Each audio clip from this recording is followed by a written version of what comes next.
Program əziz dinləyicilər və sözsüz ki artıq bizim daimi dinləyicilərimiz bilir ki həftə içi 5 gün saat 13:00-dan 14:00-a qədər sizinlə bərabər oluruq və əsas məqsədimiz elə sizə faydalı olmaqdır. Sizi maarifləndirməkdir sözsüz ki və ən əsası da ev alqı satqısı, icarə, təmir, tikinti, inşaatda olan A'dan Z'yə hər bir mövzuda təbii ki qonağımıza uyğun olaraq söhbətlərimizi aparırıq. Bugün də çox maraqlı və qonağımız var və əsasən də məsələ orasıdır ki mənə hər zaman məhz bu sahə maraqlı gəlib və bu sahənin insanların həyat tərzi belə mənə maraqlıdır. Çünki bundan əvvəl də bu sahənin qonağı bizdə olub. Ona şəxsən özüm də bir neçə sualları ünvanlamışdım. Bugün bizim qonağımız Vəkillər Kollegiyasının üzvü vəkil Qulam İsmayılzadədir. Xoş gəlmisiniz. Salam İlham müəllim, çox sağ olun dəvətiniz üçün.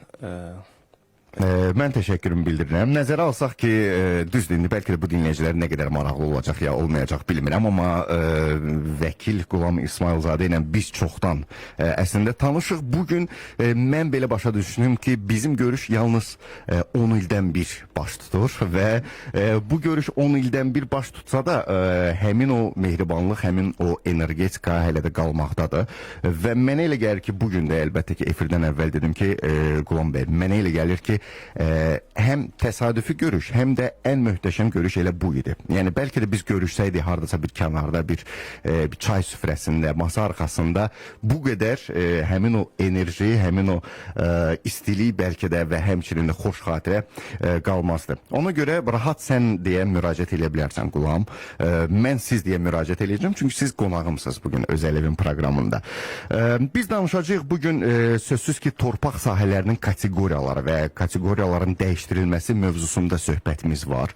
Bunun üçün bizim WhatsApp nömrəmiz də var, əziz dinləyicilər. Siz 055-203-1103 WhatsApp nömrəsinə səsli mesaj da göndərə bilərsiniz və sadəcə yaza bilərsiniz. Təbii ki, qonağımıza istənilən suallar bu mövzu ətrafında veriləcək və o da bizi əlbəttə ki, bu bilgiləri ilə maarifləndirməyə çalışacaq. Qulam bəy, gəlin birinci öz sahəniz barədə danışaq. Neçə ildir bu sahədəsiz, əsas fəaliyyət istiqamətinizi bilirik, yəni vəkil olaraq həmçinin çalışırsınız. Neçə ildir?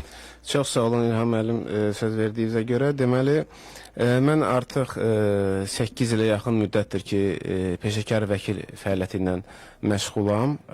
Bundan əvvəl də bir neçə dövlət qurumunda işləmişəm. Fəaliyyətimin əsas növü məhz mülkiyyət, torpaq sahələri və bu istiqamətdə formalaşıb, tikinti icazə və s. Açığı bu mövzu çox, necə deyə də aktualdır. Cəmaatın yaralı mövzusudur, aktual mövzudur. Torpaq kateqoriyasının dəyişdirilməsinə dair mənim bir məqaləm öz web səhifəmdə dərc olunmuşdu.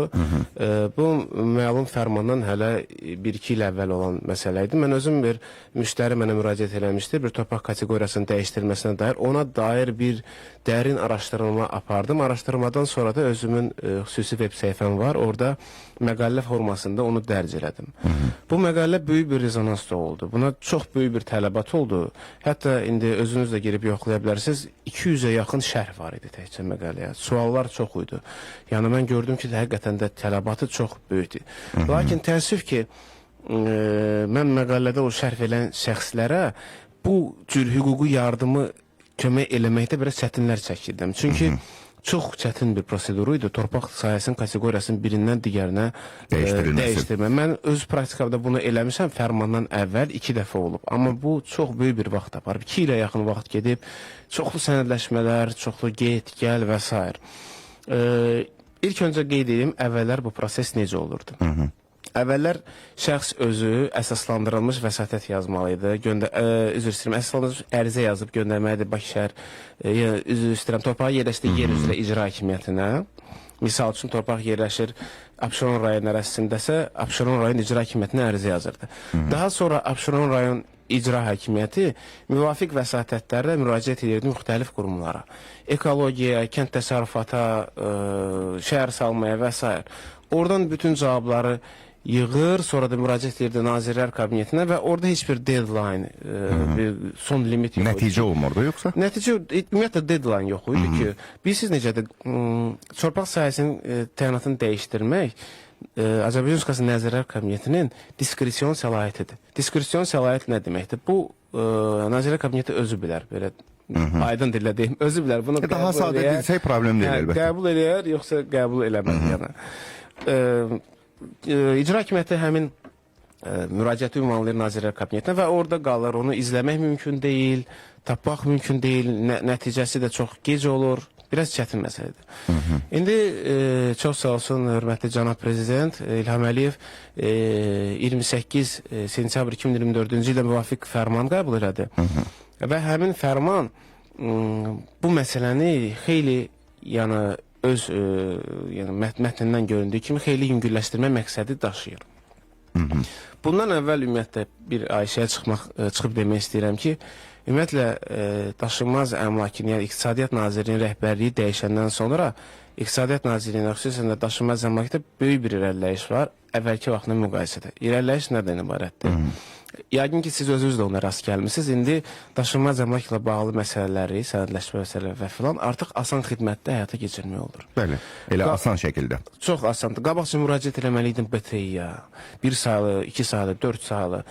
Orada növbə yoxdur, növbə sistemi yoxdur. Yəni sənəd gedir, itir, tapmaq mümkün olmur. İndi asan xidmət Asan xidmət müraciət eləyirsən bir neçə gün sonra gəlib. Bəli, əgər əsaslıdır, sənədləriniz qaydasınızdadırsa heç bir problem olmadan onu verir. Bu ilk addım idi. İndi də ona dair bu növbəti addımlardan biri məhz budur.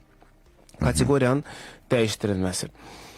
Nəsə sual var yoxsa? Var, əslində sual var. Biz bir balaca, əslində bu da yaxşıdır. Onsuz da gələcəkdir sizin danışdığınız məsələlərə.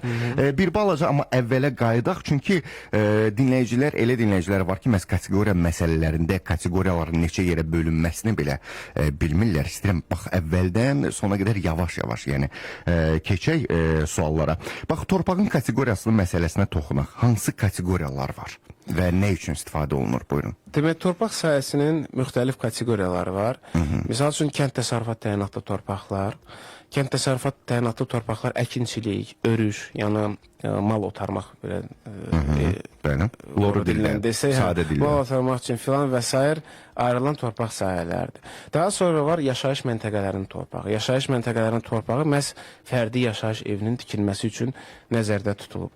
Daha sonra sənaye, nəqliyyat, rabitə, su fondu torpağı və digər təyinatlı torpaqlar var.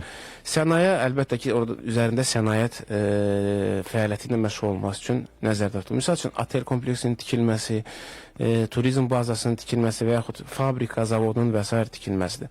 Hər kateqoriya özünə aid hissədə istifadə olunmalıdır. Və burada da oradan da maraqlıdır ki, bir kateqoriya digərinə necə keçir. Bax, bu barədə əlbəttə ki, danışacağıq hər hansı bir qaydaları barədə və nə qədər bugün asandır bunu etmək və portal sahəsində və s. sözsüz ki. Çünki biz sizin torpaq sahələrinin kateqoriyalarla bağlı yəni mübahisənizi də yəni görmüşük, eşitmişik, məlumatımız var. Bu ilin əvvəlindən portal istifadəyə verilib. Nə kimi dəyişikliklər var? Yeni qaydalar təsdiq olunub. O qaydalar hansılardır? Hansı yeniliklərdir? Müvafiq qəbul olunmuş fərmanın məqsədi çox alidir və bir növ özündə bir pəncərə formasında bu cür problemlərin, vətəndaşların və sahibkarların problemini həll eləmək daşıyır. Yəni yazılışına görə çox idealdır. Amma ki qaldı icrasına, təəssüf ki icrası yəni hələ ki bir nəticə verməyib. Bəzən həmişəki kimi demək istəyirəm buna. Bəli. Bir Fransız inqilabında Montesquieu olmaydı, səhv eləmirəmsə, onun bir sözü vardı, deyir, qanunların yazılmasını yox, onun icra olunmasını nəzarət etmək lazımdır. Yazılanda hər şey əladır, amma icrasına gələndə təəssüf ki, bu fərman üzrə göstərilmiş tələblər orqanlar tərəfindən hələ icra olunmur. Demək, həmin fərmanın özündə öhdəlik yox, bir növ bu prosesin həyata keçirilməsi reyestrin üzərinə qoyub, reyestr xidmətinin, daşınmaz əmlak reyestr xidmətinin. Mən özüm müraciət eləmişəm bir neçə dəfə torpaq sahəsinin kateqoriyasını dəyişməklə bağlı. Problem olanda mən zəng edirəm reyestrə, 195 nömrəli, 195-13. Onlar mənə deyirlər ki, filan məsələ ilə bağlı icra hakimiyyətinə müraciət edin, filan məsələ ilə bağlı bələdiyyə müraciət edin. Mən deyirəm, axı, qanunda yazılmayıb, yazılıb ki, reyestrə müraciət olmalıdır, reyestr bunu həll eləməlidir. Bir növ necə deyim, fərman hər şeyin, yəni əvvəlki mən bayaq sizə dedim, getməlisən, müraciət eləməlisən, icra hakimiyyətinə, o ekologiya müraciət eləməlidir, o vəsatət verməlidir. Fərman bunun hamısını cəmləyib reyestrin üzərində. Reyestr, vətəndaş müraciət etməlidir sadəcə reyestrə. Bəs reyestr niyə eləmir? Səbəb nə gətirir? Mən indi ona gətirirəm. Açıq bir misallar gətirim. Özümün müraciət etdiyim torpaq sahəsindən bağlı, özümə məxsus. Yerləşmə yerini deməyəcəm. Demək, mənə cavabda nə yazıblar? Yazıblar ki, müvafiq torpağın yerləşməsinə dair situasiya planını təqdim edin. Yəni, mən Qulam İsmailzadə deyiləm, mən vəkil deyiləm, mən sadəcə vətəndaşam, Qulamım. Mən situasiya planını necə tərtib edə bilərəm? Situasiya planını mən hardan gətirə bilərəm? Yəni, o hansı yolla onu əldə edə bilərəm? Heç cür, mümkün deyil.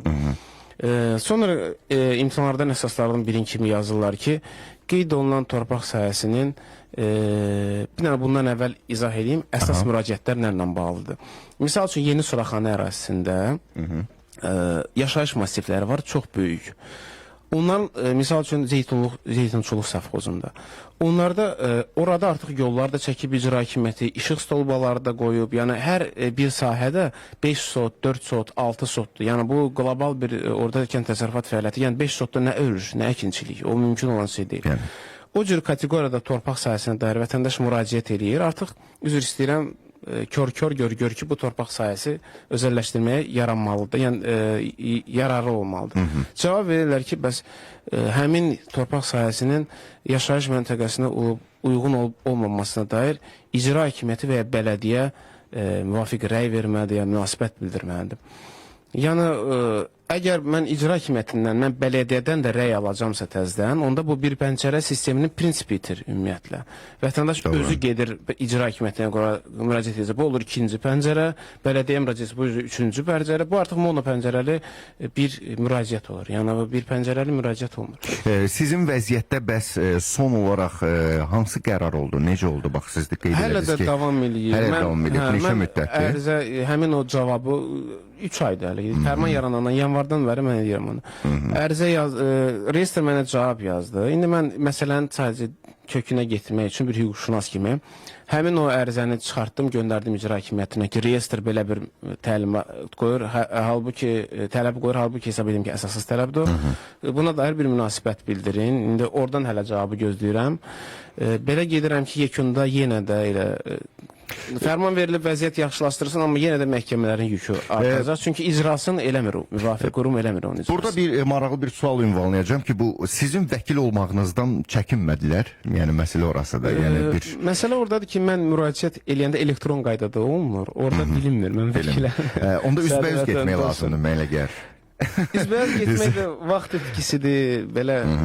Bəli, mən olsaydım, yəni əməli başlı istifadə eləyərdim. Yəni öz sözsüz ki, səlahiyyətimdən, sözsüz ki və maksimum bilgilərimdən ki, təbii ki, buna gedim çatım. Ona görə elektron vasitədən əlavə mənə gəlir ki, elə üzbəüz mütləq ki, yəni görüşüb bu məsələni həll etmək lazımdır. Yeri gəlmişkən sizi dinləyən hal-hazırda bizim dinləyicilərimiz var. Onları bir daha salamlayırıq. 055-203-1103 bizim WhatsApp nömrəmizdir ki, siz də ora səsli mesaj və yaxud sadəcə yaza bilərsiniz. Yox, əgər elə bir qlobal məsələ var ki, harada əməli başlı bir şikayət var və yaxud müraciət var, xahiş var, Ulduz 8103 nömrəsi də açıqdır. Yəni, Ulduz 8103 nömrəsini yığırsınız və canlı efirə qoşulursunuz. Qulam bəyin özü ilə canlı olaraq danışa biləcəksiniz. Yeri gəlmişkən, bəli, bizə bir dinləyici yazıb ki, salam, 99 illik icarə kənd təsərrüfatı torpaqda ev tikmişik. Burada yüzlərlə belə ev var. Abşeron rayonudur, keçmiş safxoz torpaqlara. Biz kateqoriyanı dəyişə bilərik, evə kup çalmaq istəyirik. Belə bir sual ünvanlayıb, amma hal-hazırda reklamların vaxtıdır. Təklif edirəm reklamlardan sonra qaydaq və bu sualı əlbəttə ki, cavablandıraq. Siz də, əziz dinləyicilər, suallarınızı yazmaqda davam edirik. Birazdan qaydırıq. İnanılmaz fürsət. 20 martdan 20 iyuna qədər hər 40 manatlıq alış-verişdə Toyota Corolla və bir çox dəyərli hədiyyələr qazanmaq şansı əldə et. Daha çox alış-veriş, daha çox şans deməkdir. Xəzər Radiosunda reklam vaxtı. Təmizlik xidməti lazımdır? 166-ya zəng et. 2018-ci ildən fəaliyyət göstərən Greenstream International inşaat materiallarının və alətlərinin ölkəmizə idxalı və distribusiyası ilə məşğuldur. Hazırda şirkət bir çox aparıcı istehsalçıların Azərbaycanda rəsmi nümayəndəsidir. Ölkə üzrə 4 filialı malik Greenstream International inşaat sahəsində illər ərzində yüksək təcrübə qazanmış mütəxəssislərdən ibarətdir. Müxtəlif inşaat materiallarından istifadə etmək üçün 055 203 60 10 nömrəsi ilə əlaqə saxlaya bilərsiniz. Greenstream International keyfiyyət zəmanətimizdir. Usta xidməti lazımdır? 166-ya zəng et.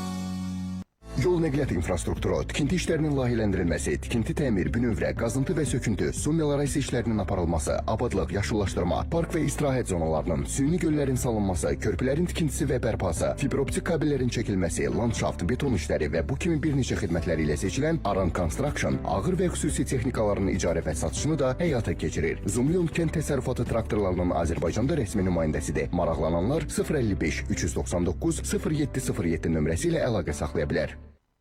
Xalçoyma lazımdır? 166-ya zəng et.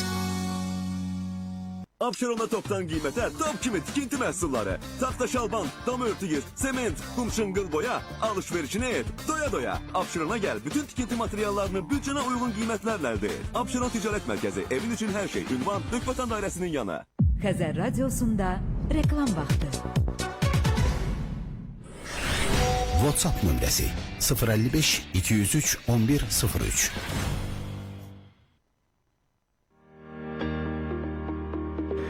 Bəli, biz davam edirik, əziz dinləyicilər. Bir daha onu qeyd edim ki, bugünkü bizim qonağımız Vəkillər Kollegiyasının üzvü vəkil Qulam İsmailzadədir. Bugün çox maraqlı və yetərincə qlobal olan bir məsələdən danışırıq. Torpaq sahələrinin kateqoriyaları və kateqoriyaların dəyişdirilməsi mövzusunda müzakirələr aparılır və artıq mənə elə gəlir ki, nə qədər qlobal olduğu elə bizim dinləyicimizin zəngindən bilinir. Kamran bizimlə bərabərdir. Alo demək istəyir və görək problem nədədir. Alo. Bəli, bəli. Hər vaxtınız xeyir. Hava xeyir. Çox sağ olun ki, zəng eləmisiniz bizə. Bilmirəm, indi hal-hazırda sualınızdır, yoxsa şikayətinizdir, nə deyə bilərsiniz? Buyurun, eşidirik sizi. Şikayət yox, sual kimi. Şikayət tipli sualda belə bir şey. Aha, buyurun Kamran. Deməli, mən hərrac yolu ilə 2019-cu ildə 4 sot yarım torpaq almışam, sahibkarlıq məqsədi ilə. Deməli, torpağın sənədin kökü sahibkarlıqdır. Orada xüsusi mülkiyyət yazılıb, deməli, xüsusi mülkiyyət yazılıb. Çıxarışını da almışam əlimdədir. Amma şəhər salmana icraatında tikinti tikməyə icazə vermir. Deyirlər ki, orada sənaye, rabitə, nəqliyyat sözləri olmalıdır. Belə bir sual var Kamran bəydə. Ne deyə bilərsiniz Qulam bəy? Dinləyə bildiniz tam olaraq. Sual anlaşıldı. Açığı sual hissəsini başa düşürəm. Kamran, bir də təkrarlayaq və çalışaq ki, sizin üçün, yəni biz sizə görə çalışırıq. İstəyirik tam anlayaq sualı. Buyurun bir daha. Sual nədən ibarətdir? Sual nədən ibarətdir son olaraq? Sual, bunun nə çətinliyi var ki, bunu hansı qurum söyləməlidir? Deməli, biz İqtisadiyyat Nazirliyinin qabında olmuşuq, Sahib Ələkbərovun qabında olmuşuq. O deyib ki, burada heç bir problem yoxdur. Onu daşınmaz əmlak reestr xidməti həll etməli işdir bu. Sonra xanımın deməli, daşınmaz əmlakın sədri Nigar xanımın qabında olmuşuq. O da deyib ki, burada heç bir problem yoxdur. Bu yerli reestr xidməti bunu həll etməlidir. Özü də tapşırıb yanındakı həll elə bunu. O da deyib başçısı orada. Amma ki, yanına gedib gəlirik dəfələrlə, 100 dəfələrlə bəlkə də qabulunda olmuşuq. Hələ bugün sabah. Sonra elektron şey çıxdı bu yanvarda. Elektron şeylə deməli doldurduq elektron şeyi. Cavab gəldi ki, bunu yerli orqan həll eləməlidir. Bunu heç bir problemli iş deyil bu. İcazə versəniz cavab verəm. Aha, buyurun, eşidirik. Deməli, sahibkarlıq fəaliyyəti ilə bağlı torpaq sahəsi əldə eləmisinizsə, əlbəttə ki, onun üzərində sahibkarlıq məqsədli müvafiq tikintini tikə bilərsiniz. Həmin deyilən qeydlərin də çıxarışın üzərində qeyd edilməsinə heç bir zərurət yoxdur. Mənə maraqlıdır, sizin əlinizdə rəsmi bir cavab var buna dair, şəhər salma və icra hakimiyyəti imtina edib buna dairsə, yoxsa şifahi sizə hamı ora bura göndər? Yox, rəsmi cavab yoxdur, şifahidir. Biz həmişə görüşürük, reestr xidmətinin rəisi ilə də görüşürük. O deyir ki, onun dediyi sözləri deyirəm, başqa eləli ki, rəsmi bir cavab vermirlər. Hə, o Özü də deyir ki, burada problem yoxdur, həll edəcək.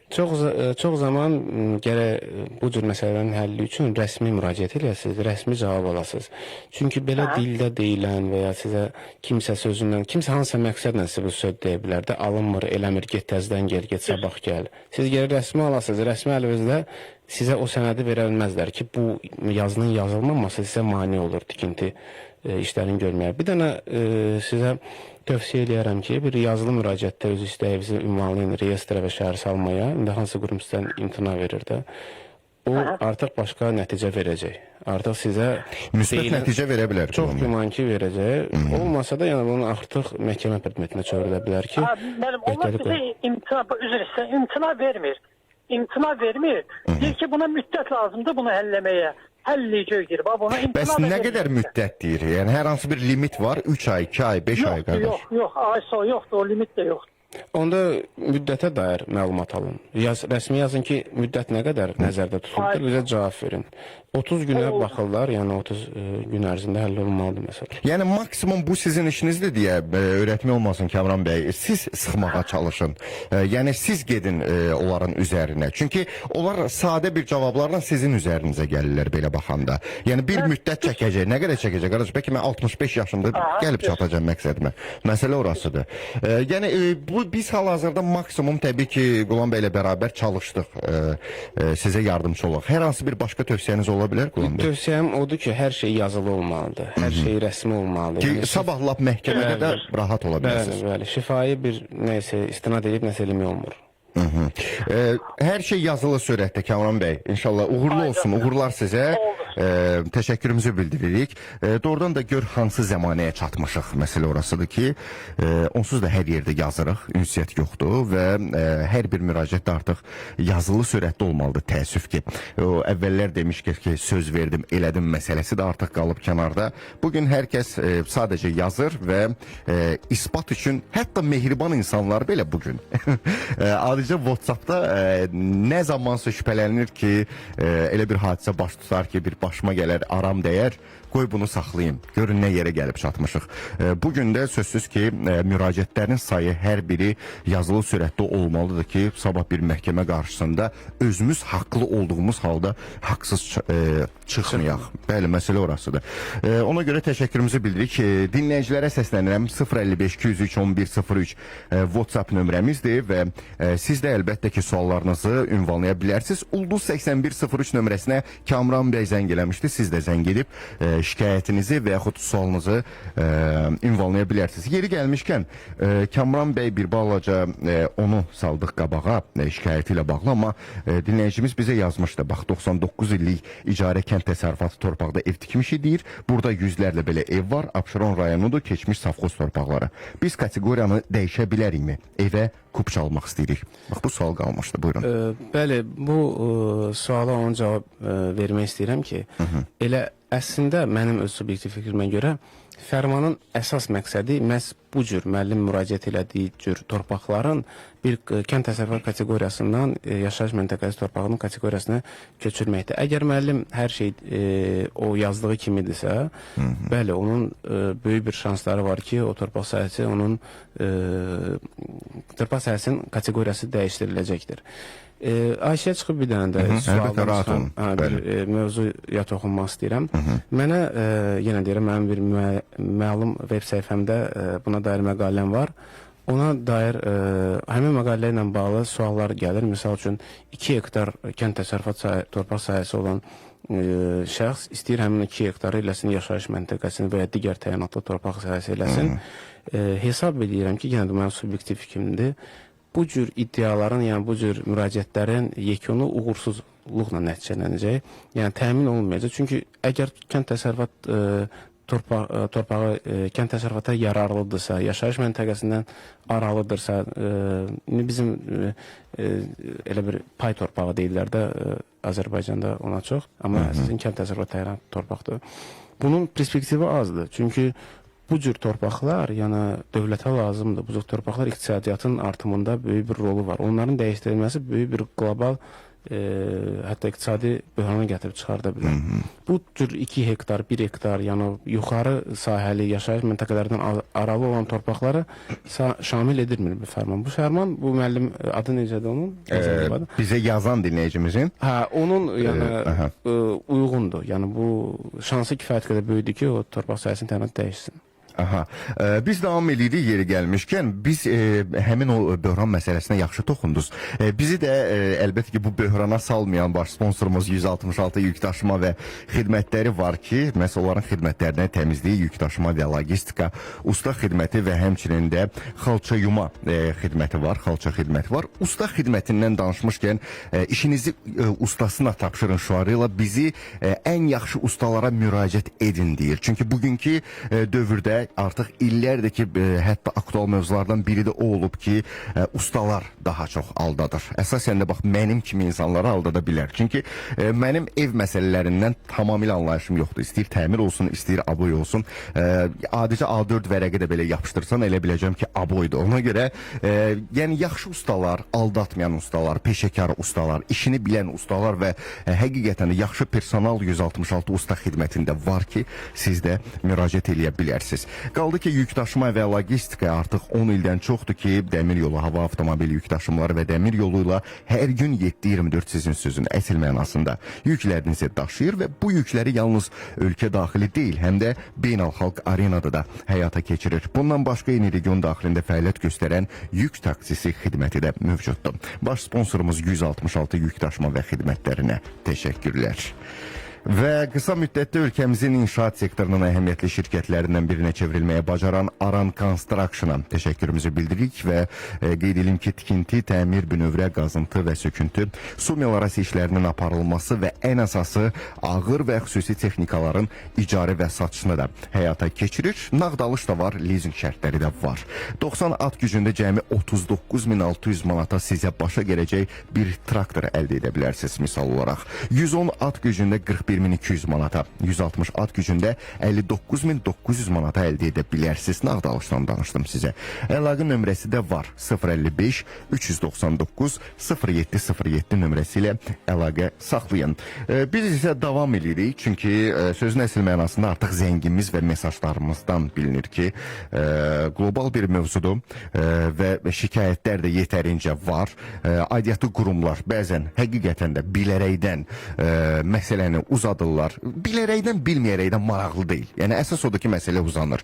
Və Kamran dinləyicimiz də bizə yazmışdı və daha doğrusu zəng eləmişdi və deyir, mənim məsələmi də uzadırlar və hətta vaxtı da belə demirlər. Və ən son tövsiyə əlbəttə ki, Qulam bəydən oldu ki, heç olmasa bütün müraciətləriniz heç olmasa, yəni yazılı sürətdə olsun ki, sabah məhkəmə olsun, apellyasiya məhkəməsi olsun, nə olur olsun, heç olmasa əlinizdə bir isbat və sübut olsun. Özel evin proqramı davam edir.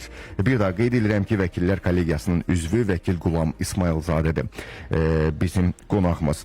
Ümumiyyətlə, hansı kateqoriyaları heç dəyişmək olmaz Qulam bəy? Yəni, bəri başdan deyək, vətəndaşlarımız da bilsin.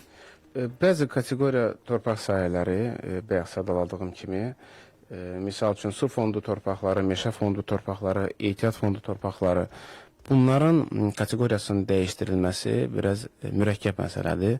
Xüsusi bir, nəsə qlobal bir mövzu olmasa, onun üzərindən dəyişilməsi demək olar ki, mümkün deyil. Çünki meşə fondu, misal üçün torpağı, mənə müraciətlər olmuşdur, meşə fondunda inşa edilmiş bir restoran tipli bir yerin elə bir sənaye rabitə torpağına çevrilməsinə dair. Buna dair müraciət elədim. Təəssüf ki, bir nəticə əldə etmək mümkün olmadı. Çünki yekunda Ekologiya Nazirliyi buna bir müsbət rəy vermədi. Bu fərmandan əvvəl olan prosesdir. İndi də hesab edirəm ki, yəni meşə fondu, yenə dedim, strateji bir yerdir. Yəni meşənin azaldılması, oksigenin azalmasıdır, təbii resursların azalmasıdır. Təbii ki, əlbəttə. Ona görə Bakı şəhərimizdə hal-hazırda parkların sayı çoxalır. Hətta, bəli, yəni elə bir binalar da var, bəzən sökülür ki, yeni parklar və sözsüz ki, təbiət, ağaclar, bunlar hamısı önəmlidir. Buyurun. Belə. Yəni cavab olaraq təbii ki cavablandırdınız. Təşəkkürümüzü bildiririk. Biz suallarımıza davam edəcəyik. Səsli mesajımız var. Mən istəyirəm ki, mənə maraqlıdır ki, bu dəfə hansı şikayət olacaq? Çünki vətəndaşlarımız da oradan da narahatdır. Eşidək. Vaxtınız xeyir olsun. Verilişin tam olaraq mövzusuna aid deyil sualım, torpaqların kateqoriyasına. Amma yaxın bir mövzuda sual vermək istərdim.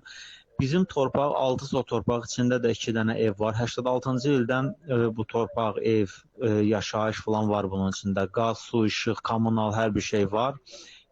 Hasarından belə tutmuş hər bir şey. Normal bildiyimiz evdir, torpaqdır. Bunun sənədləşməsi üçün nə etmək olar, nə etmək lazımdır? İndi ölkə başçımız sərəncam verib ki, bələdiyyə sənədi olan evlər hamısı kopça verilsin. Amma bizdə bələdiyyə sənədi də yoxdur. Xırdapara şotçiklərin sənədləridir. Bir də ki, bu bələdiyyə yox, sadəcə çertyoş falan sənədləridir. Bu halda nəsə mümkündürmü? Bunu necə etmək olar, necə başa gətirmək olar sənəd məsələsini? Yəni bu sənədsiz evlər problemidir təbii ki və yeri gəlmişkən daha sonra yazılı sürətdə yazıb ki 86-cı ildə sadəcə hamı istədiyi yerdə zabor çəkirdi, yəni hasar. İndiki kimi deyil. Bakı Sabunçu rayonu sənəd sadəcə kommunal sayğaclar və bəzi xəritə çəkmə idarəsindən. Yəni bu evlərin axırı necə olacaq? Sual odur. Ya müəllim, bu ümumiyyətlə çox maraqlı mövzudur. Bu elə kənd təsərrüfatından da bəlkə dərin mövzudur. Bununla da bağlı mənim məqaləm var. Onunla da bağlı ümumiyyətlə 1000-ə yaxın sual var orada. İmkan olsa ayrı bir vaxtda da bunu tam müzakirə edərik. İndi qısa cavab verəcəm amma vətəndaşın müraciətinə. Deməli burada hesab edirəm, əvvəldən cavabını deyim ki, təəssüf ki, özəlləşdirilmə mümkün olmayacaq.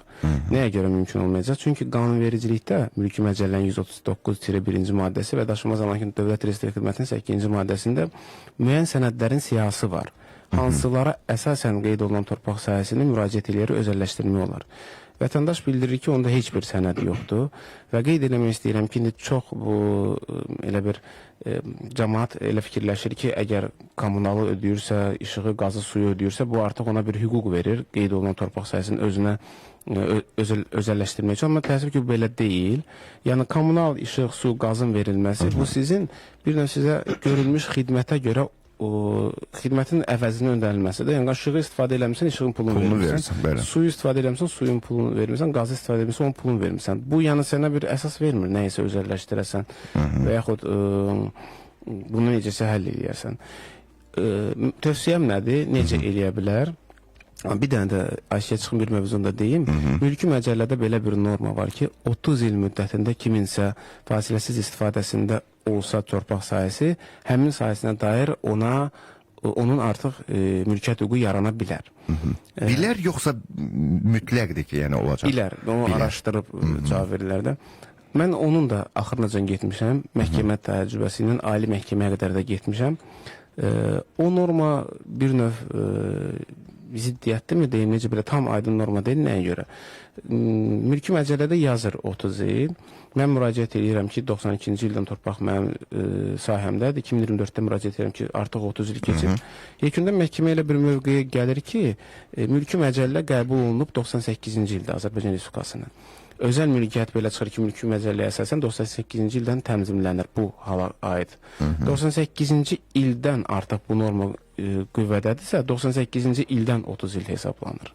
Bildiniz necə? Yəni, hələ 2028-də kiminsə hüququ yarana bilər. O da mən belə başa düşdüm ki, 2028-də yeni norma qəbul olunsa, artıq bu da dəyişə bilər. Biraz da 30 ildə keçməlidir. Belə yaşayırıq. Ona görə deyirlər, Allah ömür versin. Və elə-belə demirlər ki, bizdə bunu. Onun praktikası biraz çətindir. İndiki halda nə tövsiyə edə bilərəm? Yəqin ki, həmin torpaq sahəsi çox böyük ehtimalla hansısa bələdiyyənin nəzdindədir. Həmin bələdiyyə yazılı qaydada müraciət edib, hərrac və ya müsabiqə yolla qeyd olunan torpaq sahəsini ala bilər və onu əsasən sonra özəlləşdirib çıxarışını ala bilər. Ən son yəni variant, həm də tövsiyəniz əlbəttə ki, boldur. Təşəkkürümüzü bildiririk. Ariz bəy xəttədir, alo demək istəyirik. Alo. Alo. Hər vaxtınız xeyir Ariz bəy. Çox sağ olun, zəng eləmisiniz. Buyurun. Sizi və qonağınızı, dəyərli izləyicilərinizi salamlayırıq. Təşəkkür, buyurun. Eşidirik sizi, sualınız var. Qaradağ rayonundan narahat edirik sizi. Buyurun. Deməli, bəli. Bizdə xüsusən də Ümid qəsəbəsində yerləşən fərdi yaşayış evlərinin problemi ilə bağlı bir məsələni dinləndirmək istəyirəm. Bizdəki fərdi yaşayış evlərinin əksəriyyəti 2006-cı ilə kimi verilən sərəncam əsasında tikilib və o sərəncamların da əksəriyyətinin arxiv idarəsi var. Orada kökü öz təsdiqini tapırsa, Dövlət Daşınmaz Reyestri Xidməti, BT dediyimiz idarə, çıxarışı problemsiz vətəndaşa təqdim edə bilir. Lakin burada bir məsələ var.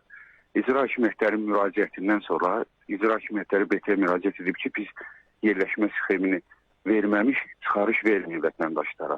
Bax, insanlar indi həmin o yerləşmə sxemini Qaradağ İcra Hakimiyyətindən ala bilmirlər. Belə bir problem var. Aha. Biz rəsmi müraciət eləmişik. Qaradağ rayon İcra Hakimiyyətinin başçısı Süleyman müəllimə ünvanlamışıq. Bizə cavabda gəlib ki, vətəndaş sizə yerləşmə sxemini vermək məqsədə uyğun sayılmır. Məqsədə uyğun nə demək? Həmin yerləşmə sxemini çox maraqlı. Yerləşmə sxemini Onların məqsədi. Onun məqsədi nə olub? Mənə o maraqlıdır. Ala bilirik. Bir dənə dəqiqləşdirim. Siz sərəncam dediniz, amma demədiniz. Bələdiyyə sərəncamı, icra hakimiyyətinin sərəncamı. Yox, icra hakimiyyəti 2006-cı ilə kimi rəsmən fərdi yaşayış yerlərinə ayrılan torpaq sahələrini icra hakimiyyətləri verirdi. Oldu, aydındır sualı. İndi də onların səlahiyyətində olmuyor. Yenə də onlar tikintiyə icazə verirlər. Bələdiyyə oyundan kənardadır. Oldu. Mən sualımız aydındır. Çox sağ olun. Çox sağ olun. Sualınızı əlbəttə ki, cavabınızı hal-hazırda alırsınız. Buyurun. Deməli, vətəndaş ilk növbədə nə etməlidir? Sərəncam, 2006-cı il tarixli sərəncam, bayaq mən qeyd elədim, mülki məcəllənin 139-1 və daşınmaz əmlakın dövlət testi haqqında qanun 8-ci maddəsi. Sərəncam həmin o sənədlərin siyahısına aiddir. Yəni, bu vətəndaşın subyektiv hüququ var ki, qeyd olunan torpaq sahəsinin özəlləşdirməyə dair müraciət eləsin. Bunun qaydası necədir? O qeyd olunan icra hakimiyyəti daşınmaz əmlaka müraciət elədi, bizlə razılaşdırın filan. Bunlar hamısı çox güman ki, rəsmi içarıda yoxdur, elə arada olan söhbətlərdir. Məqsədə müvafiqdir, ümumiyyətlə icra hakimiyyəti müraciət eləmək lazım deyil. İcra hakimiyyətinin torpağın özəlləşdirilməsinə dair heç bir səlahiyyəti yoxdur. Bizdə niyə hər şey icraya göndərilir, başa düşmürəm?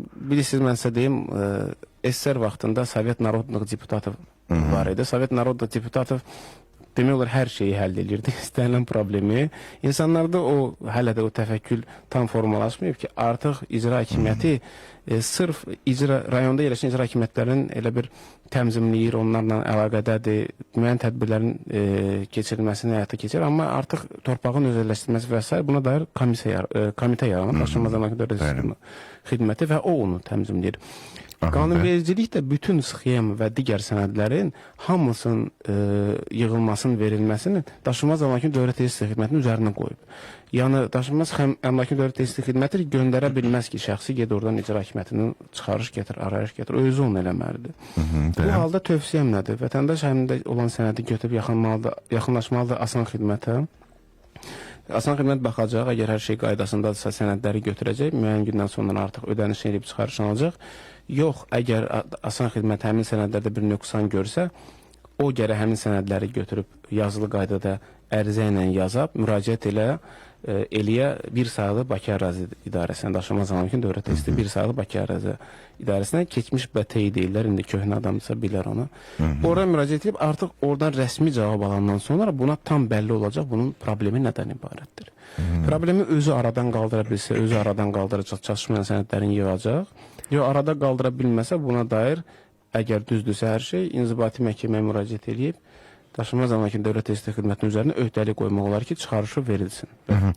Təşəkkürümüzü bilirik Qulam bəy. Bugün mənə elə gəlir ki, bu yarım saat ərzində, hələ ki onsuz da vaxtımız var, amma 30 dəqiqə ərzində mənə elə gəlir ki, maşallah ki, artıq neçə insanın bir problemini həll etmiş kimi olduq. İndi düzdür, biz də bunu yazılı sürətdə eləmirik, sözdə eləyirik, amma heç olmasa sözümüz doğrudan və dürüst və səmimidir, məsələ orasıdır. Və Özəl Evim proqramının əsas, yəni fəaliyyət istiqaməti və məqsədi də odur ki, həqiqətən işini bilən peşəkar insanları bura dəvət edirik ki, onlar doğrudan da yardımcı ola bilsinlər vətəndaşlarımıza. Reklamlardan sonra qaydırıq 055-203-1103 WhatsApp nömrəmizə səsli mesaj və yaxud sadəcə yaza bilərsiniz. Bir daha qeyd edirəm mövzumuzu ki, torpaq sahələrinin kateqoriyaları və kateqoriyaların dəyişdirilməsi mövzusunda söhbətimizi gedirik. Radyosunda reklam vaxtı. Pensiyaçılara şad xəbər. İndi 300 manat pensiya alanlar Bank of Baku'dan 7000 manata dək, 500 manat pensiya alanlar isə 10.000 manata dək kredit əldə edə bilər. Üstəlik zaminsiz. Ətraflı 145. Bank of Baku. Usta xidməti lazımdır? 166-ya zəng et. Yol nəqliyyat infrastrukturu, tikinti işlərinin layihələndirilməsi, tikinti təmir, bünövrə, qazıntı və söküntü, su meliorasiya işlərinin aparılması, abadlıq, yaşıllaşdırma, park və istirahət zonalarının, süni göllərin salınması, körpülərin tikintisi və bərpası, fibroptik kabellərin çəkilməsi, landşaft, beton işləri və bu kimi bir neçə xidmətləri ilə seçilən Aran Construction ağır və xüsusi texnikaların icarə və satışını da həyata keçirir. Zumlion kənd təsərrüfatı traktorlarının Azərbaycanda rəsmi nümayəndəsidir. Maraqlananlar 055 399 0707 nömrəsi ilə əlaqə saxlaya bilər. Yükdaşıma lazımdır? 166-ya zəng et. 2018-ci ildən fəaliyyət göstərən Greenstream International inşaat materiallarının və alətlərinin ölkəmizə idxalı və distribusiyası ilə məşğuldur. Hazırda şirkət bir çox aparıcı istehsalçıların Azərbaycanda rəsmi nümayəndəsidir. Ölkə üzrə 4 filiala malik Greenstream International inşaat sahəsində illər ərzində yüksək təcrübə qazanmış mütəxəssislərdən ibarətdir. Müxtəlif inşaat materiallarından istifadə etmək üçün 055 203 6010 nömrəsi ilə əlaqə saxlaya bilərsiniz. Greenstream International keyfiyyət zəmanətimizdir. Sanitariya xidməti lazımdır? 166-ya zəng et. O həm təmirdə, həm də alış-verişdə usta olduğuna görə səbəti dolu, qənaəti boldur. Abşeronla alış-veriş səbəti sevinç doludur. Abşeron Ticarət Mərkəzi. Xoşbəxtliyin üçün hər şey. Ünvan Lökbatan Dairəsinin yanı. 5'in sehrini herkes duyacak. Yepyeni Poz Qazan oyunu Xəmsə artıq satışda. Bir biletdə 5 fərqli oyunla minlərlə uduş səni gözləyir. Şansına güvən, poz, qazan və əylən. Bank of Baku'dan bahar krediti. İndi Bank of Baku'dan 50.000 manata dək nağd pul kreditini minimum 9.9 faiz ilə əldə edin. Bank of Baku. Azerloteria.com'a yeni gələn herkes çox sevinəcək. Yepyeni 10 oyuna 10 qazan kampanyasından faydalanmaq üçün Azerloteria.com'dan elə indi qeydiyyatdan keç, balansına 10 manat yüklə, həmin məbləğlə oyna və əlavə 10 manat əldə et. Daha çox oyun və uduş şansı sənin olsun. Xəzər Radiosunda reklam vaxtı. WhatsApp nömrəsi 055 203 1103. Mən bilmirəm nə məsələdirsə, son günlər, son efirlərdir ki, bizdə həqiqətən də sözün yaxşı mənasında gərgin davam eləyir. Çünki bu həftə ərzində mənə elə gəlir ki, Özəl Evin proqramının bu qədər qlobal mövzuları olmamışdı. Yəni dünən də biz sığortadan danışdıq, əmlakın sığortası barədə bir xasiyyətim var ki, adları bəzən yadımda saxlaya bilmirəm qonaqlarımızın. Təbii ki, bunlar hamısı yazılı sürətdə olur deyə, ona görə bəli, elə halda yadımda qalır. Bəli, sözsüz ki, bizim hal-hazırda əlbəttə ki, mesajlarımız gəlməkdədir. İnsanların doğrudan da bu məsələdə şikayəti var. Sanki insanlar ac idi bu məsələyə və doğrudan da bugünkü mövzuya ehtiyac var idi. Alo demək istəyirik, bizim xəttə qonağımız deyəcəyim, dinləyicimiz Elvindir. Elvin bəy, eşidirik sizi. Salamlı. Hər vaxtınız xeyir olsun. Çox sağ olun, zəng eləmisiniz. Buyurun. Mənim elə sualım bu 28 sentyabr 2024-cü il tarixli 201 sayılı fərmandan əlaqədardır, onun icrasına əlaqədardır. O fərmandan irəli gələn qaydalar var da, torpaqların kateqoriyasına aid edilməsi, onların bir kateqorinin digərlərinə keçirilməsindən. Eşidirsiniz? Bəli, buyurun. Aha, eşidirik, buyurun. Deməli, həmin qaydalarda müəyyən edilib ki, torpaq mülkiyyətlərin özləri müraciət eləməlidirlər. Vahid elektron portalla asan imza ilə. Deməli, mən və digərləri həmin portalla müraciət eləyirik, amma bizə cavab gəlir ki, bildiriş. Cavab gəlir ki, bəs bunu fiziki şəxslərin özü yox, mülkiyyətlərin özü yox, deməli, müvafiq yerli icra hakimiyyətləri və yaxud da bələdiyyələr müraciət eləməlidir. Halbuki yəni ona da əsas gətirirlər ki, bəs oranın yer qurulusu planı bizdə yoxdur, bəs belə əsaslar gətirirlər. Amma halbuki həmin qaydaların 3.2.4.4-də bildirir ki, yəni bunu vətəndaşın özü müraciət etməlidir və yer quruluşu planı, ərazinin planlaşdırma sənədlərinə dəyişdirmə ilə bağlı nəsə bir zərrət olduqda, torpaq mülkiyyətçilərin sadəcə razılığı lazımdır. Yəni bizim öhdəliyimiz yoxdur ki, yer quruluşu planı gətirək və yaxud nə isə. Bununla əlaqədar nə deyə bilərsiniz? Təşəkkürümüzü bildiririk. Buyurun. Əvvəla salamlayıram Elvin müəllimi. Elvin müəllimlə biz bir müddətdir tanışıq. Elə açığı deyim ki... Mən dediyim kimi, tanışlar burada toplaşıb. Özdə sözünü kəsirəm. Elvin bəy. Elvin bəy, mən burada müşahidəmə görə bəlkə də ölkəmizin ən bahalı nömrəsini daşıyırsınız. Nəyəcə bu məsələ həll eləyə bilməmişsiniz məsələ arasında. Ona görə gəlin dinləyək və Qulam bəy təbii ki öz tövsiyəsini verəcək sizə. Buyurun.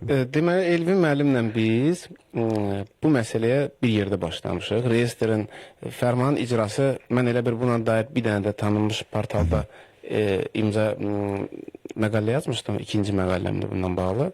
Elə də Elvin müəllim çox güman ki o məqalə ilə bağlı mənlə ünsiyyətə çıxdı, danışdıq. Yanvar ayından başladı bu proses və biz ikimiz birlikdə başladıq. Mən verdim elə bir kənd təsərrüfatından dəyişdirilsin yaşayış məntəqəsinə.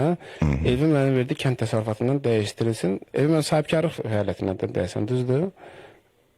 Mənə ilkin olaraq istədim kateqoriyanı sənaye rabitə və digərlərinə dəyişəm.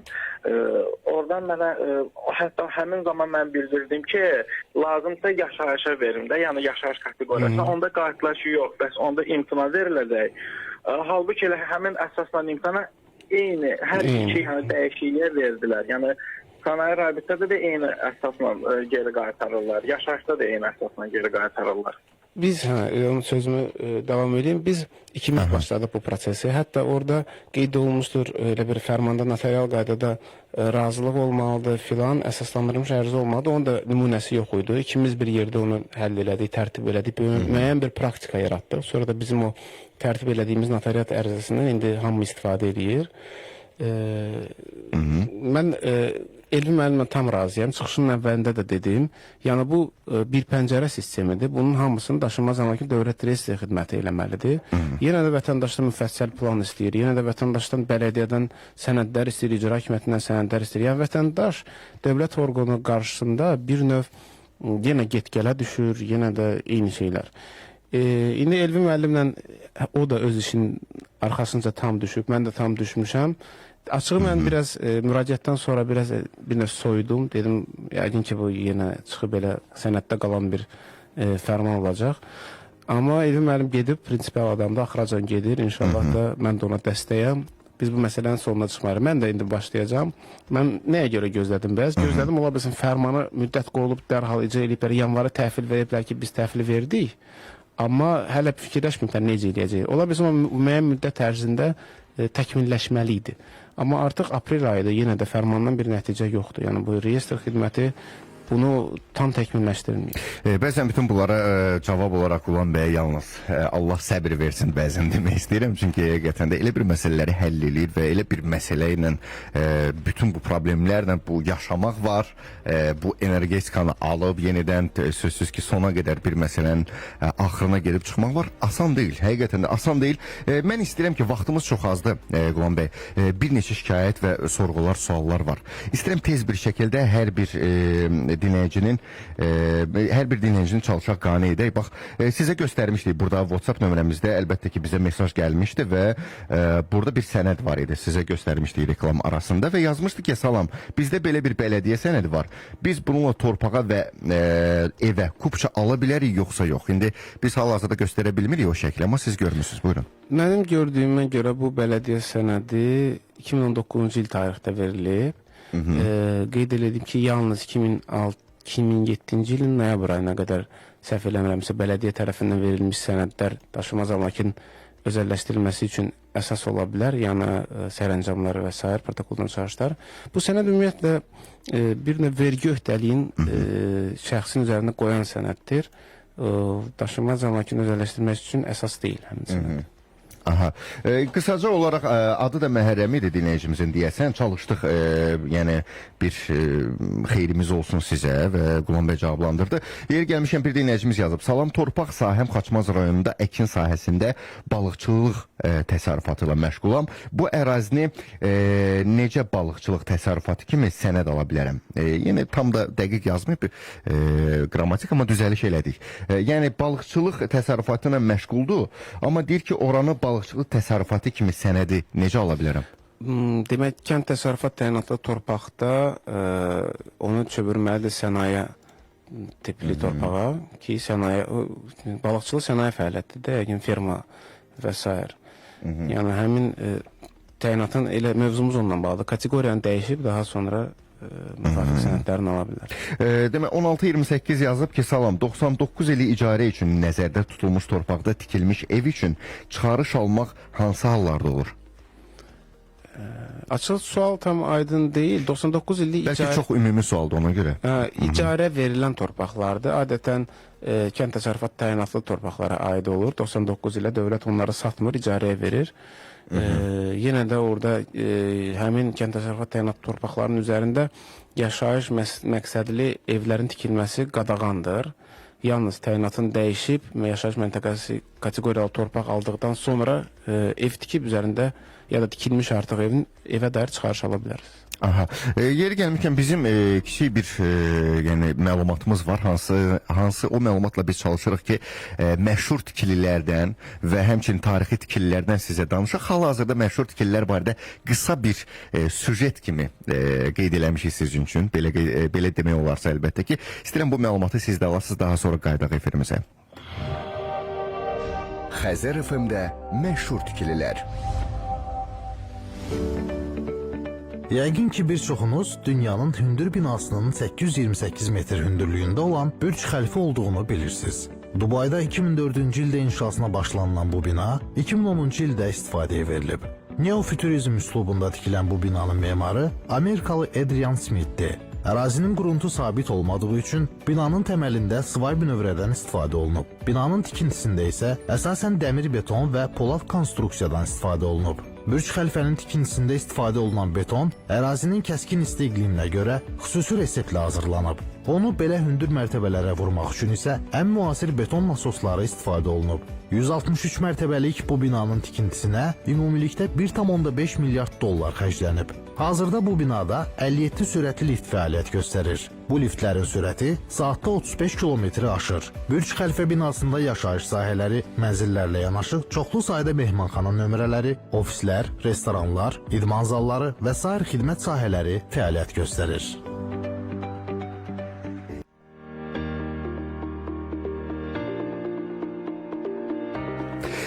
Baş sponsorumuz 166 yük daşıma və xidmətləridir.